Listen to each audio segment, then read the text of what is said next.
Crystal High was a school designed to revolutionize education in Crystal Cove. Its gleaming hallways, cutting-edge technology, and an aura of endless possibilities piqued everyone's curiosity. However, within the first week, enthusiasm gave way to fear. A ghost began terrorizing students, leaving cryptic messages in lockers and destroying trophies that symbolized the school's excellence. Tension mounted, and rumors of something sinister haunting the grounds spread rapidly.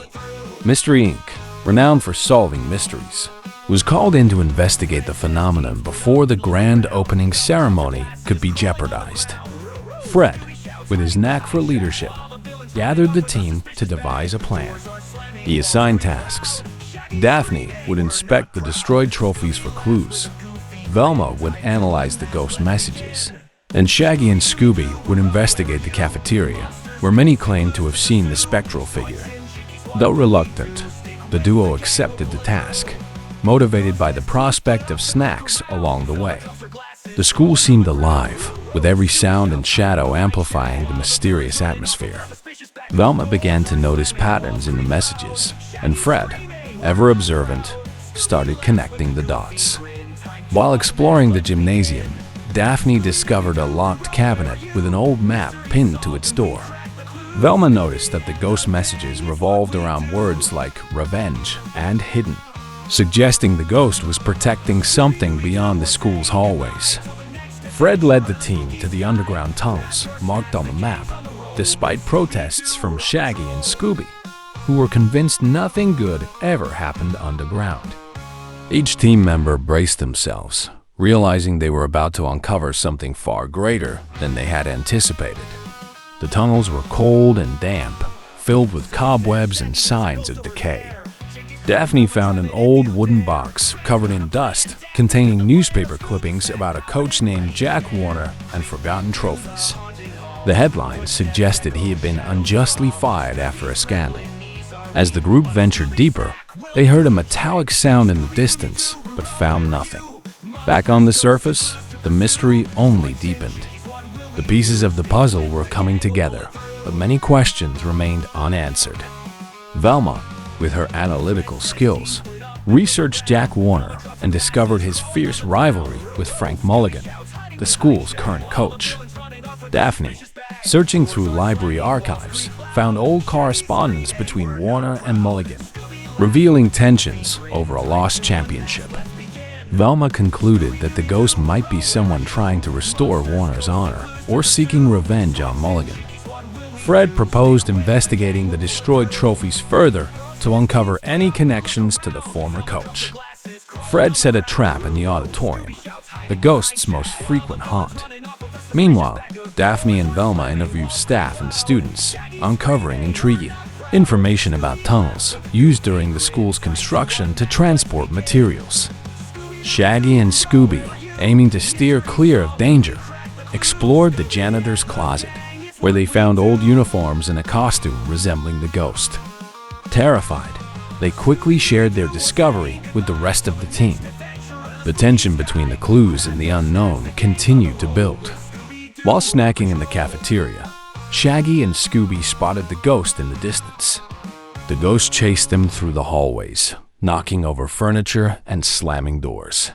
Fred, alerted by their screams, led the team to the pair, who had hidden in a broom closet. The chase drove the ghost into the trap set in the auditorium. However, the figure escaped with surprising agility, leaving behind only a trail of ashes and a faint metallic sound, which Velma noted might be linked to a knee injury. This opened up new avenues of investigation. The next day, Clara, a student from the track team, mentioned to Fred that she had seen Mulligan leaving the school late at night carrying a large bag. The coach's suspicious behavior raised alarms. Daphne and Velma confronted Mulligan, who denied any involvement and suggested the attacks might be a hoax. Determined to uncover the truth, Fred decided to investigate Mulligan's office for concrete evidence. Warner's name, repeatedly referenced in the clues, seemed to conceal an important secret. In Mulligan's office, Daphne found a box of old championship photos and newspaper clippings about Warner. One photo stood out, a young girl in a school uniform holding an unfamiliar trophy. Velma deduced that this missing trophy could be the catalyst for the attacks. Meanwhile, Shaggy and Scooby, standing guard outside, heard footsteps in the gymnasium and rushed to investigate. They found the ghost rifling through the team's lockers, but were unable to catch it as it fled, leaving behind another enigma. Fred led the team back into the tunnels, following footprints left by the ghost. The trail led to a hidden room filled with old trophies, uniforms, and a shelf containing a diary signed by Jack Warner. The diary detailed his unjust dismissal, rivalry with Mulligan, and the loss of a trophy that represented his greatest achievement. At that moment, the ghost appeared, but Velma noticed a flaw in the disguise and hesitation in the figure's movements, signaling that the truth was close at hand. Velma revealed that the ghost was Clara, the track team student. Clara confessed to being Warner's granddaughter, explaining that her grandfather had been humiliated and forgotten. She sought to restore his legacy and protect the trophy symbolizing his dedication. Fred and Daphne reassured Clara that they would help reveal Warner's story in a fair manner. Despite her intentions, Clara admitted her methods had frightened people and undermined her cause. With the diary and evidence in hand, Velma suggested the school host a special ceremony to honor Warner.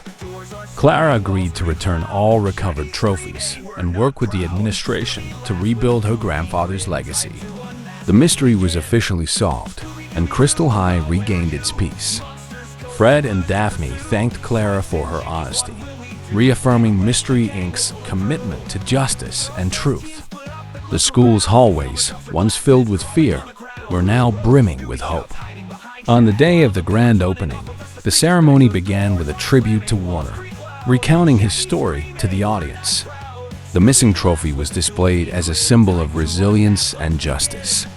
Clara, watching with emotion, felt comforted knowing her grandfather's name would be remembered with honor. Shaggy and Scooby, satisfied by the food served at the event, celebrated the resolution of another mystery. Fred, filled with pride, reflected on how every puzzle piece had fit together perfectly to uncover the truth behind the Phantom of Crystal High. As Mystery Inc. prepared to leave, the school gave them a warm send-off. While packing their gear, Fred promised they would always be available to help. Velma kept a copy of the diary as a memento of a unique case. Shaggy and Scooby, however, were more focused on planning their next stop, hoping it would include a big meal. The Phantom of Crystal High was no longer a threat, but a lesson in how the past can influence the present. As Mystery Inc. drove away from Crystal High, a sense of accomplishment filled the group. Fred, driving confidently, looked at his friends and thought about how each had played a vital role in solving the case. Daphne, smiling contentedly, spoke about the importance of giving a voice to the truth, while Velma pondered potential future mysteries. Shaggy and Scooby, as always, focused on fun, eagerly discussing their next adventure. The story closed with laughter and camaraderie, a happy ending to an unforgettable mystery. The night seemed ordinary until the sky lit up with a whirlwind of multicolored lights, and carousel music echoed across the town. The midnight carnival had arrived. Scooby and the gang were on the road when they noticed the commotion. Curious, they decided to investigate.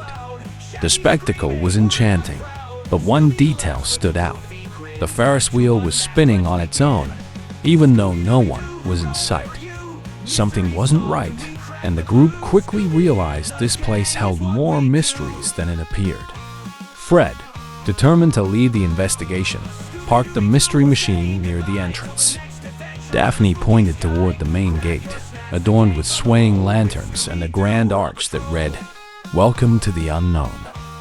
Velma adjusted her glasses suspiciously, while Scooby and Shaggy were lured by the scent of popcorn. However, the vendor, an elderly man with a weary appearance, muttered something about visitors who never returned. The tension grew, only fueling the gang's curiosity. As they entered the carnival, an eerie feeling enveloped them. Every attraction seemed alive yet strangely abandoned. Daphne was drawn to a tent full of mirrors, where her reflection began to act independently. Fred called everyone to the park center, where a tall, slender man wearing a top hat and a velvet vest suddenly appeared. Introducing himself as the ringmaster, he invited the group to explore the hidden secrets and wonders. Velma started asking questions about the carnival's origin, but the man deflected with riddles. Meanwhile, Scooby and Shaggy discovered a food stall, but as they approached, the dishes vanished into smoke. Daphne, intrigued, examined the Ferris wheel more closely and noticed figures in the cabins, though no one had been there moments before.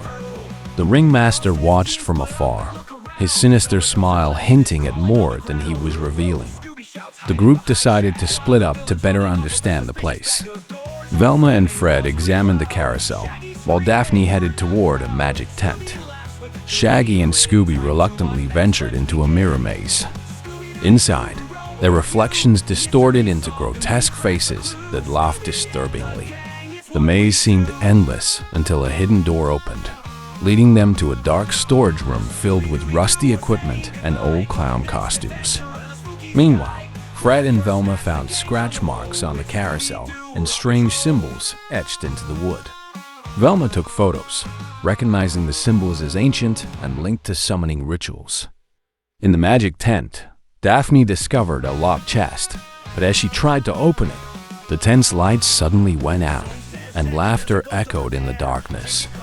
The ringmaster appeared momentarily, only to vanish again, leaving Daphne trapped alone.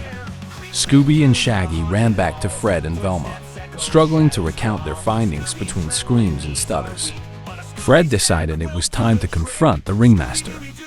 The group gathered near the main tent, but when they arrived, they found only a scroll pinned to a chair. Velma read it aloud. Those who seek the truth must face their own fears. The park's lights began to flicker, and the ride sprang to life. Separated from the group, Daphne found a room filled with old portraits that seemed to watch her every move. Examining the paintings, she realized the faces belonged to missing residents from other towns. One portrait appeared recent, depicting someone who looked strikingly like the ringmaster. A strong wind blew through, extinguishing the room's candles. When Daphne tried to leave, she found the door blocked. Fred led the group in search of Daphne, guided by the sound of her voice echoing in the distance. They found the portrait room, but Daphne was gone. Scooby began barking at a mirror in the corner, where his reflection didn't mimic his movements. Suddenly, the glass shattered, revealing a hidden passage. Without hesitation, Fred and Velma entered, with Scooby and Shaggy reluctantly following behind. On the other side, they discovered a vast hall filled with gears and old machinery. At its center stood a golden throne, where the ringmaster awaited. "Welcome to the heart of the carnival," he said, rising from his seat. The group froze as the gears began turning, and the sound of sinister laughter filled the air. Scooby tried to retreat, but the floor began to crumble. Velma found a control panel near the gears and started pressing buttons. The ringmaster tried to stop her, but Fred confronted him. As they struggled, Velma managed to cut some of the power, plunging the hall into darkness. Daphne, trapped in an adjacent room, used the opportunity to escape and rejoined the group, bringing the ringmaster's journal, which revealed his connection to the supernatural. With the clues pieced together, Velma explained that the carnival was a trap designed to capture souls and fuel the ringmaster's dark magic.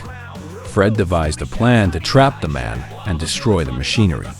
Daphne and Velma distracted the animatronics, while Shaggy and Scooby caused chaos with balloons and tools they found. The tension rose as the ringmaster summoned dark forces to regain control. Fred managed to trap the ringmaster under an improvised net, while Velma activated a mechanism that caused the gears to explode. The carnival began to collapse, with smoke and debris blocking the exits. Panicked, Shaggy and Scooby led the way out, followed closely by the others. The ringmaster was left behind, screaming as flames consumed his creation. Once outside, the group looked back to see the carnival vanish as if it had never been there. Velma held on to the journal, but its pages were now blank, as though the magic had been sealed. Daphne, still shaken, wondered aloud if the carnival might return. Fred confidently assured her they'd be ready to solve the mystery again, no matter what. As they drove away, the gang reflected on the events, unaware that a light shimmered in the distant forest, accompanied by the sound of laughter. The midnight carnival never truly disappeared. It only moved to a new location. The mystery machine sped off, but the enigma of the cursed park lingered in the air like a persistent shadow. Hey, did you like the song that played in the video? Pretty cool, right? Mega OGRO members get access to exclusive tracks and amazing photos of the most stunning characters. Subscribe, hit the bell, and join us. Your support makes all the difference. Fred says team split up and look around. Velma drops her glasses, crawling on the ground. Scooby shouts, hiding behind Shaq, while the villain's running off with a suspicious bag.